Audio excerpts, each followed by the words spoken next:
Hi ಎಲ್ಲರಿಗೂ ನಮಸ್ಕಾರಗಳು. Welcome back to Shweta blogs Kannada. ಹಾಗೆ ಈ ಒಂದು ಮಿನಿ ಬ್ಲಾಗ್ ಬಂದು ಶನಿವಾರ ಮತ್ತು ಭಾನುವಾರದ ಒಂದು ಮಿನಿ ಬ್ಲಾಗ್ ಆಗಿರುತ್ತೆ. ಇನ್ನು ನಿಮಗೆಲ್ಲ ಗೊತ್ತಿರ್ಬೋದು, ಕೆಲವೊಬ್ಬರು ಏನಪ್ಪ ಅಂತ ಹೇಳಿದ್ರೆ ಗೌರಿ ಹಬ್ಬದಲ್ಲಿ ಹುತ್ತಕ್ಕೆ ಹಾಲನ್ನು ತನಿ ಎರೆದಿರ್ತಾರೆ. ನಮ್ಮ ಕಡೆ ತನಿ ಎರೆಯೋದು ಅಂತಲೂ ಕೂಡ ಕರಿತೀವಿ. ಇನ್ನು ಒಬ್ರೊಬ್ರು ಹುತ್ತಕ್ಕೆ ಹಾಲು ಬಿಡೋದು ಅಂತಲೂ ಸಹಿತ ಹೇಳ್ತಾರೆ. ನಾವು ಸ್ವಲ್ಪ ಮಂಡ್ಯ ಮಳವಳ್ಳಿ ಆ ಸೈಡಲ್ಲೆಲ್ಲ ಏನಪ್ಪ ಅಂತ ಹೇಳಿದ್ರೆ ನಮ್ಮ ಊರಲ್ಲಿರುವಂತಹ ಮತ್ತಿ ತಾಳೇಶ್ವರ ದೇವಸ್ಥಾನಕ್ಕೆ ಹೋಗಿ ಅಲ್ಲಿ ಒಂದು ಅಡುಗೆನ ಮಾಡಿಕೊಂಡು ಊಟ ಮಾಡಿ ಅಲ್ಲಿ ದೇವರಿಗೆ ತನಿನ ಎರೆದು ಬರ್ತೀವಿ. ನಾವು ಕೂಡ ಈ ವರ್ಷ ತನಿ ಎರೆಯೋಕ್ಕೆ ಇಲ್ವಲ್ಲ, ಹಾಗಾಗಿ ಸುಮ್ಮನೆ ಹಾರು ದೇವಸ್ಥಾನಕ್ಕೆ ವರ್ಷಕ್ಕೊಂದ್ಸರಿ ಹೋಗಲೇಬೇಕು ಅಂತ ಹೇಳಿಬಿಟ್ಟು ಹೋಗ್ತಾ ಇದ್ದೀವಿ. ಇನ್ನು ನಾನು ಶನಿವಾರನೇ ಹೋಗೋಣ ಅಂತ ಇದ್ದೀನಿ. ಹಾಗಾಗಿ ಬೇಗನೆ ಎದ್ದು ಮನೆ ಕೆಲಸ ಎಲ್ಲ ಮಾಡಲೇಬೇಕಲ್ಲ. ಇನ್ನು ದೇವಸ್ಥಾನಕ್ಕೆ ಹೋಗೋದು ಅಂತ ಹೇಳಿದ್ರೆ ಮನೆಯೂ ಸ್ವಲ್ಪ ಶುದ್ಧ ಮಾಡಿ ಹೋಗಬೇಕು ಅಂತ ಹೇಳಿಬಿಟ್ಟು ಬೇಗ ಎದ್ದಿದ ತಕ್ಷಣ ಫಸ್ಟು ಟಿಫನ್ ಮಾಡಿಟ್ಬಿಡೋಣ, ಆಮೇಲೆ ಮನೆ ಕೆಲಸ ಎಲ್ಲ ಮಾಡೋಣ ಅಂತ ಹೇಳಿಬಿಟ್ಟು ಹೊರಗಡೆ ಕೆಲಸ ಎಲ್ಲ ಮುಗಿಸ್ಕೊಂಡು ಒಳಗಡೆಗೆ ಬಂದು ಇನ್ನು ಟಿಫನ್ಗೆ ಅಂತ ಹೇಳಿದ್ರೆ ಸ್ವಲ್ಪ ಮಕ್ಕಳಿಗೂ ಕೂಡ ಯಾಕೋ ಮಳೆ ಮತ್ತು ಗಾಳಿ ಬಿಸಿಲು ಚಳಿ ಎಲ್ಲ ಇರೋದ್ರಿಂದ ಹೀಟು ಕೂಡ ಆಗಿತ್ತು. ಇನ್ನು ಸಿಂಪಲ್ಲಾಗಿಯೇ ಮೊಸರು ಒಗ್ಗರಣೆನ ಹಾಕ್ಕೊಳ್ಳೋಣ ಅಂತ ಹೇಳಿಬಿಟ್ಟು ಸ್ವಲ್ಪ ದಾಳಿಂಬೆ ಇತ್ತು, ಹಾಗಾಗಿ ಮೊಸರು ಒಗ್ಗರಣೆಗೆ ಅಂತ ಹೇಳಿ ಸ್ವಲ್ಪ ಈರುಳ್ಳಿನೆಲ್ಲ ಕುಯ್ದಿಟ್ಟೆ. ಇನ್ನು ಹಸ್ಬೆಂಡ್ ಒಬ್ಬರೇ ಇರ್ತಾರೆ, ಇನ್ನು ಅವ್ರಿಗೂ ಕೂಡ ಅಡುಗೆ ಏನಾದ್ರು ಮಾಡಿ ಇಟ್ಟು ಹೋಗೋಣ ಅಂತ ಅಂದೆ.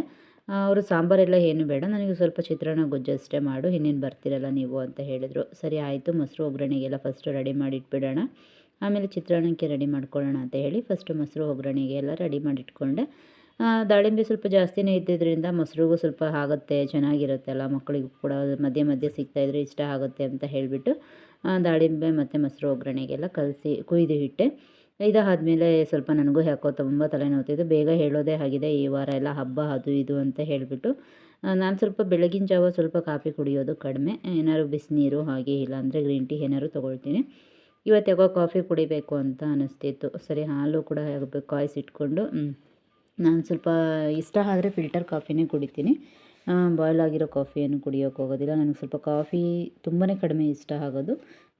ಬೇಕು ಅಂತ ಅನಿಸಿದರೆ ಬೇಕೇ ಬೇಕಾಗುತ್ತೆ ಕಾಫಿ. ಹಾಗಾಗಿ ಹೆಣ್ಮಕ್ಳಿಗೆ ಬೆಳಗ್ಗೆ ಎದ್ದಿದ ತಕ್ಷಣ ಫ್ರೆಶ್ ಅಪ್ ಆಗಿಸೋದೆ ಕಾಫಿ ಅಂತ ಅಂದ್ಕೊಂಡಿದ್ದೀನಿ. ನನಗೂ ಕೂಡ ತುಂಬ ಇಷ್ಟಪಡ್ತಿದ್ದೆ ಫಸ್ಟು, ಇತ್ತೀಚೆಗೆ ಸ್ವಲ್ಪ ಬೇಡ ಕಾಫಿ ಅವಾಯ್ಡ್ ಮಾಡೋಣ ಅಂತ ಹೇಳಿ ಕಾಫಿ ಅವಾಯ್ಡ್ ಮಾಡ್ತಿದ್ದೀನಿ. ಇನ್ನು ಅದಾಗಿದ್ದಾದಮೇಲೆ ಚಿತ್ರಾನ್ನ ಮಾಡ್ಕೊಬಿಡ್ತೀನಿ ಫಸ್ಟು, ಆಮೇಲೆ ಮೊಸರು ಒಗ್ಗರಣೆ ಮಾಡ್ತೀನಿ. ಮಕ್ಕಳೆಲ್ಲ ಎದ್ಬಿಟ್ಟು ಅವರು ಕೂಡ ಫ್ರೆಶ್ ಅಪ್ ಆಗೋಕ್ಕೆ ಹೋಗಿದ್ದಾರೆ. ಅಷ್ಟರಲ್ಲಿ ನಾನು ಏನಾದ್ರು ಸ್ನ್ಯಾಕ್ಸು ಮತ್ತು ಅವ್ರಿಗೆ ಏನಾದ್ರು ರೆಡಿ ಮಾಡ್ಕೊಳ್ಳೋಣ ಅಂತ ಅಂದ್ಕೊಂಡೆ. ಅವರು ಬಸ್ಸಲ್ಲಿ ಏನು ಬೇಡ ಅಂತ ಹೇಳಿದ್ರು. ಸರಿ ಆಯಿತು, ಮನೆಯಲ್ಲೇ ತಿನ್ನೋದಕ್ಕಾದ್ರು ಸ್ವಲ್ಪ ದಾಳಿಂಬೆ ಹಣ್ಣನ್ನಾದ್ರು ಕೊಡೋಣ ಅಂತ ಹೇಳಿ ದಾಳಿಂಬೆ ಹಣ್ಣನ್ನು ಸ್ವಲ್ಪ ಎಷ್ಟು ಬೇಕೋ ಅಷ್ಟನ್ನು ಮೊಸರು ಒಗ್ಗರಣೆಗೆ ಇಟ್ಕೊಂಡು ಅವರಿಗೆ ತಿನ್ನೋಕ್ಕೆ ಸ್ನ್ಯಾಕ್ಸ್ ರೂಪದಲ್ಲೂ ಕೊಟ್ಟೆ. ಇನ್ನು ಫೈನಲಿ ಚಿತ್ರಾನ್ನ ಗೊಜ್ಜು ರೆಡಿ ಆಯಿತು. ಇನ್ನು ಅದಾಗಿದ್ದಾದಮೇಲೆ ಮೊಸರಿಗೆ ಹೇಳಿದ್ನಲ್ಲ ಎಲ್ಲ ಕೊಯ್ದಿಟ್ಟಿದ್ನಲ್ಲ ಅದೇ ಒಗ್ಗರಣೆನ ಹಾಕ್ಕೊಳ್ತೀನಿ. ಏನಪ್ಪ ಈ ಒಂದು ಮತಿತಾಳೇಶ್ವರ ದೇವಸ್ಥಾನದಲ್ಲಿ ವಿಶೇಷತೆ ಅಂತ ಹೇಳಿದ್ರೆ, ನಮಗೆ ಗೊತ್ತಿರೋ ಪ್ರಕಾರ ನಮ್ಮ ಒಂದು ಸ್ಕಿನ್ನಲ್ಲಿ ಏನೇ ಒಂದು ಅಲರ್ಜಿ ಆಗಿರ್ಬೋದು, ಇಲ್ಲಾಂದರೆ ನಮ್ಮ ಒಂದು ರೂಢಿ ಏನಪ್ಪ ಅಂತ ಹೇಳಿದ್ರೆ ಈ ಒಂದು ಟೈಮಲ್ಲಿ ಗೌರಿ ಹಬ್ಬದ ಟೈಮಲ್ಲಿ ಇಲ್ಲಾಂದರೆ ಯಾವ ಟೈಮಲ್ಲಾದರೂ ಆಗಿರ್ಬೋದು, ಈ ಒಂದು ದೇವಸ್ಥಾನಕ್ಕೆ ಹೋದರೆ ಚರ್ಮ ಕಾಯಿಲೆ ನಿವಾರಣೆ ಆಗುತ್ತೆ ಅನ್ನೋದು ನಮ್ಮ ಅಜ್ಜಿಯವರೆಲ್ಲ ನಮಗೆ ಹೇಳ್ಕೊಳ್ತಾ ಬಂದಿದ್ದಾರೆ. ನಾನು ಕೂಡ ಸುಮಾರು ಜನನೇ ಕೇಳಿದ್ದೀನಿ, ಈ ದೇವಸ್ಥಾನಕ್ಕೆ ಹೋಗೋದ್ರಿಂದ ಸ್ವಲ್ಪ ಚರ್ಮ ಕಾಯಿಲೆ ಕಡಿಮೆ ಆಗುತ್ತೆ ಅಂತ ಹೇಳಿಬಿಟ್ಟು. ಮತ್ತು ದೇವಸ್ಥಾನ ಅಂತೂ ನೋಡೋಕ್ಕೆ ತುಂಬಾ ಚೆನ್ನಾಗಿದೆ. ಹಳೇ ಕಾಲದ ದೇವಸ್ಥಾನದಲ್ಲಿ ಮತ್ತು ಅಲ್ಲಿನ ಕಥೆಗಳನ್ನೇ ಕೇಳೋಕ್ಕೂ ಕೂಡ ತುಂಬಾ ಚೆನ್ನಾಗಿರುತ್ತೆ.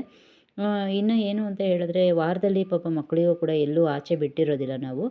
ಈ ರೀತಿ ಹೊರಗಡೆ ಕರ್ಕೊಂಡು ಹೋಗೋದ್ರಿಂದ ಖುಷಿನೂ ಸಹಿತ ಆಗುತ್ತೆ. ಹಾಗಂತ ಹೇಳಿ ದೇವಸ್ಥಾನಕ್ಕೆ ಕರ್ಕೊಂಡು ಹೋಗೋದಲ್ಲ, ಹಳ್ಳಿ ಕಡೆ ಕರ್ಕೊಂಡು ಹೋಗೋದು ಅವರಿಗೆ ತುಂಬ ಖುಷಿಯಾಗತ್ತೆ. ಇನ್ನು ಟಿಫನ್ ಕೆಲಸ ಎಲ್ಲ ಮುಗಿಸ್ಕೊಂಡ್ಬಿಟ್ಟೆ. ಇನ್ನು ಮನೆ ಕಸ ಗುಡಿಸಿ ಒರೆಸಿ ಪೂಜೆ ಮಾಡೋಣ ಅಂತ ಇತ್ತು. ಇನ್ನು ಮಗನೇ ಪೂಜೆ ಮಾಡ್ತೀನಿ ಅಂತ ಹೇಳಿದ್ದಕ್ಕೆ ಅವನಿಗೆ ಕ್ಲೀನ್ ಮಾಡಿಕೊಟ್ಬಿಡೋಣ, ಅವನು ಪೂಜೆ ಮಾಡ್ತಾನೆ ಅಂತ ಹೇಳಿಬಿಟ್ಟು ಕಸ ಎಲ್ಲ ಗುಡಿಸಿ ಕೊಟ್ಟೆ. ಇನ್ನು ಮಕ್ಕಳು ಫ್ರೆಶ್ ಆಗಿದ್ರಲ್ಲ, ಇನ್ನು ನಾವು ಓದ್ಕೊಳ್ತೀವಿ, ಇನ್ನು ಹೋಗೋದು ಲೇಟಲ್ಲ ಅಂತ ಹೇಳಿ ಅವರು ಕೂಡ ಓದ್ಕೊಳ್ತೀನಿ ಅಂತ ಹೇಳ್ತಿದ್ರು. ಸರಿ ಆಯಿತು, ಪೂಜೆ ಮಾಡಿಬಿಟ್ಟು ಕೂತ್ಕೊಂಡು ಓದ್ಕೊ ಅಂತ ಹೇಳಿ ಇವನಿಗೂ ಕೂಡ ಕಸ ಗುಡಿಸಿ ಮನೇನ ಒರೆಸ್ಕೊಟ್ಟೆ. ಅವನು ಕೂಡ ಕೂತ್ಕೊಂಡು ಓದ್ಕೊಳ್ತಿದ್ದ. ಇದೆಲ್ಲ ಆಗಿದ್ದಾದಮೇಲೆ ನಾನು ಕೂಡ ಫ್ರೆಶ್ ಅಪ್ ಆಗಿ ಹೊರಡಬೇಕಿತ್ತು. ಏನು ಇನ್ನೊಂದು ವಿಷಯ ಏನಪ್ಪ ಅಂತ ಹೇಳಿದ್ರೆ, ಲಾಸ್ಟು ಊರಿಗೆ ಹೋದಾಗೂ ಇವನಿಗೆ PTM ಇತ್ತು, ಫಸ್ಟ್ ಟೆಸ್ಟಿದು. ಈ ತಿಂಗಳು ಕೂಡ ಅದೇ ಆಗಿದೆ. ಇನ್ನು ನಾನು ಮನೇಲಿ ಎಲ್ಲ ಕೆಲಸ ಮುಗಿಸ್ಬಿಟ್ಟು ಎಷ್ಟು ಟೈಮ್ ಆಗುತ್ತೋ ಅಷ್ಟು ಟೈಮಲ್ಲಿ PTM ಸಹಿತ ಮುಗಿಸ್ಕೊಂಡು ಹೋಗ್ಬಿಡೋಣ ಅಂತ ಅಂದ್ಕೊಂಡಿದ್ದೆ. ಇಲ್ಲ ಫಸ್ಟೇ ಪ್ಲ್ಯಾನ್ ಮಾಡ್ಕೊಂಡಿದ್ದೆ, ಅಕ್ಕನಿಗೆ ಹೇಳಿದ್ದೆ ನೀವೇ ಕೇಳ್ಕೊಂಬನ್ನಿ ಅಂತ ಹೇಳಿಬಿಟ್ಟು. ಇನ್ನೂ ಟೈಮ್ ಇದೆ, ಅಪ್ಪ ಅಮ್ಮ ಬರೋದು ಲೇಟು ಸಹಿತ ಆಗಿತ್ತು. ನಾವು ಈ ಒಂದು ದೇವಸ್ಥಾನಕ್ಕೆ ಏನಪ್ಪ ಅಂತ ಹೇಳಿದ್ರೆ ಪ್ರತಿ ವರ್ಷ ಏನು ಮನೆಯಲ್ಲಿ ಫ್ಯಾಮಿಲಿನೇ ಹೋಗೋದಿಲ್ಲ, ಇಡೀ ಫ್ಯಾಮಿಲಿ ಚಿಕ್ಕಮ್ಮ ದೊಡ್ಡಮ್ಮ ಯಾರೆಲ್ಲ ಇರ್ತಿರಲ್ಲ ಅವರೆಲ್ಲರೂ ಒಟ್ಟಿಗೆ ಸೇರಿಕೊಂಡೇ ಹೋಗ್ತೀವಿ. ಯಾಕೆ ಅಂತ ಹೇಳಿದ್ರೆ ಅಲ್ಲಿ ಅಡುಗೆ ಮಾಡಿಕೊಂಡು ಊಟ ಮಾಡೋದನ್ನ ರೂಢಿ ಮಾಡ್ಕೊಂಡಿರ್ತಾರೆ ದೊಡ್ಡವರು. ಹಾಗಾಗಿ ಇನ್ನು ಮಕ್ಕಳು ಅವ್ರ ಪಾಡಿಗೆ ಅವರು ಓದ್ಕೊಳ್ತಾ ಇದ್ರು. ಅವ್ನ ಪೂಜೆ ಎಲ್ಲ ಮುಗಿಸಿದ್ನಲ್ಲ, ಸರಿ ಹೋಗೋದು ಲೇಟ್ ಆಗುತ್ತೆ, ನೀವು ಓದ್ಕೊಳ್ಳಿ. ಇಲ್ಲಾಂದರೆ ಏನು ಮಾಡ್ತಾರೆ ಇವರು, ಹೋಗೋ ಟೈಮ್ ಲೇಟ್ ಅಲ್ಲ, ಅದ್ರ ಬಗ್ಗೆನೇ ಕೇಳ್ತಿರ್ತಾರೆ, ಇಲ್ಲಾಂದರೆ ತೀಟೆ ಮಾಡ್ತಾರೆ ಅಂತ ಹೇಳಿ ನಾನು ಈ ಥರ ಒಂದು ರೂಢಿನ ಮಾಡಿದ್ದೀನಿ ಇವರಿಗೆ. ಬಿಟ್ಟರೆ ಸಾಕು, ಇನ್ನು ಮನೇಲಿ ನಾನೆಲ್ಲ ಎತ್ತಿಟ್ಟು ಕ್ಲೀನ್ ಏನು ಮಾಡ್ಕೊಂಡಿದ್ದೀನೋ ಅದನ್ನೆಲ್ಲ ಒಂದು ರೌಂಡು ತೆಗೆದಿಡೋದೇ ನನ್ನ ಸಣ್ಣವನ ಕೆಲಸ ಆಗಿರುತ್ತೆ ಮನೇಲಿ. ಹಾಗಾಗಿ ನಾನು ಈ ಒಂದು ರೂಢಿನ ಮಾಡಿಸಿದ್ದೀನಿ ಅವನಿಗೆ. ಎಲ್ಲ ಕೆಲಸ ಮುಗಿಸಿ ಹೋಗೋ ಗಂಟ ಫಸ್ಟು ಕುತ್ಕೊಂಡು ಓದಿ ಅಂತ ಹೇಳಿ.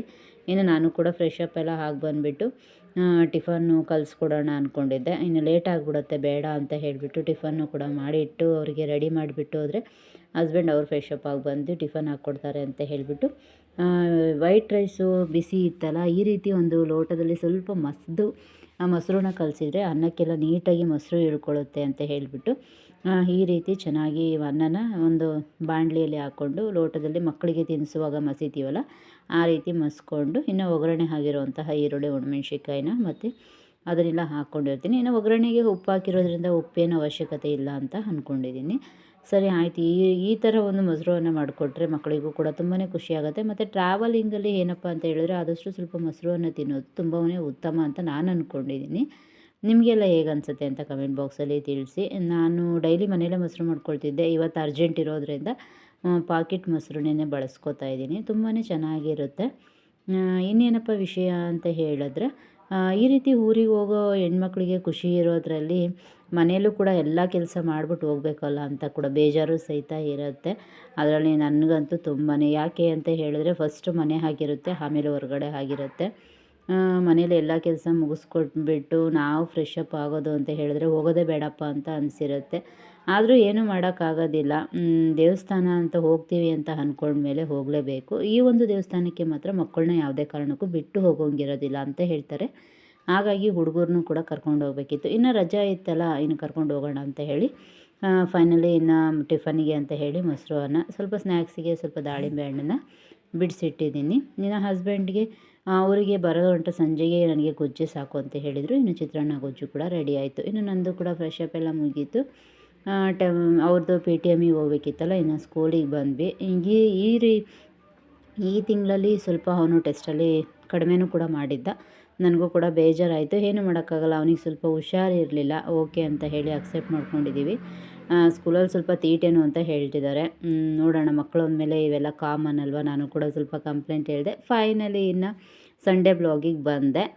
ನೋಡಿ, ಹಿಂದೆ ಹೇಳ್ದಂಗೆ ನಾವು ಬಂದಿದ್ದು ಮತ್ತು ತಾಳೇಶ್ವರ ಸ್ವಾಮಿ ದೇವಸ್ಥಾನಕ್ಕೆ. ಇನ್ನು ಹಳ್ಳೀಲಿ ನಿಮಗೆಲ್ಲ ಗೊತ್ತಿರೋಂಗೆ ಈ ರೀತಿ ಒಂದು ಲಗೇಜ್ ಆಟೋದಲ್ಲೇ ಟೆಂಪಲ್ಗಳಿಗೆ ಹೋಗೋದು. ಫ್ಯಾಮಿಲಿ ಎಲ್ಲ ಹೋಗೋದ್ರಿಂದ ತುಂಬಾ ಖುಷಿ ಅನಿಸುತ್ತೆ. ನಮಗೆಲ್ಲ ಅಭ್ಯಾಸ ಇರೋದಿಲ್ವಲ್ಲ, ಒಂಚೂರು ಬೇಜಾರು ಆಗುತ್ತೆ. ಯಾಕಪ್ಪ ಅಂತ ಹೇಳಿದ್ರೆ ಗಾಳಿ ಎಲ್ಲ ಇರುತ್ತೆ. ಬೆಳಗಿನ ಜಾವನೇ ಹೋಗೋದ್ರಿಂದ ತುಂಬಾ ತೊಂದರೆನೂ ಸಹಿತ ಆಗ್ತಿತ್ತು. ಗಾಳಿ ವಾತಾವರಣ ಅಡ್ಜಸ್ಟ್ ಆಗಿರಲಿಲ್ಲ. ಇನ್ನು ಬಂದ್ವಿ ಟೆಂಪಲ್ಲಿಗೆ. ಫೈನಲಿ ಬಂದಿದ್ದ ತಕ್ಷಣ ಅಲ್ಲಿ ಎಲ್ಲರೂ ಪಾತ್ರೆ ಅದೆಲ್ಲ ತೊಗೊಂಡು ಬಂದಿರ್ತಾರೆ. ಫಸ್ಟ್ ಏನು ಮಾಡ್ತಾರೆ, ಅವರಿಗೆ ಒಂದು ಜಾಗ ಅಂತ ಇದು ಮಾಡ್ಕೊಳ್ತಾರೆ, ಆಯ್ಕೆ ಮಾಡಿಕೊಂಡು ಅಲ್ಲಿ ಅವರು ಅಡುಗೆ ಮಾಡೋದಕ್ಕೆಲ್ಲ ತಯಾರು ಮಾಡ್ಕೊಳ್ತಿರ್ತಾರೆ. ಅಷ್ಟೊತ್ತಿಗೆ ನಮಗೆಲ್ಲ ಹೇಳಿದ್ರು, ನೀವು ಹೋಗಿ ಕೊಳದಲ್ಲಿ ನೀರು ಹಾಕ್ಕೊಂಡು ಬನ್ನಿ ಅಂತ ಹೇಳಿದ್ರು. ಈ ಒಂದು ದೇವಸ್ಥಾನದಲ್ಲಿ ಕೊಳದಲ್ಲಿ ಸ್ನಾನನ ಮಾಡ್ಕೊಳ್ತಾರಂತೆ. ಮುಂದೆ ಒಂದು ಕೊಳ ಇದೆ. ಈ ಕೊಳದಲ್ಲಿ ಸ್ನಾನ ಇರೋದಿಲ್ಲ. ಇಲ್ಲಿ ಏನಿದ್ರೂ ದೇವರಿಗೆ ಕೊಳಕ್ಕೆ ಒಂದು ₹1 ಕಾಯಿನ್ನ ಹಾಕಿ ಈ ರೀತಿ ಅಲ್ಲಿ ಒಂದು ಕಲ್ಲಿರುತ್ತೆ ದೇವ್ರದ್ದು, ಅದಕ್ಕೆ ಒಂದು ಅರಿಶಿನ ಕುಂಕುಮ ಎಲ್ಲ ಹಾಕಿಬಿಟ್ಟು ಗಂಧದ ಕಡ್ಡಿಲಿ ಬೆಳಗಿ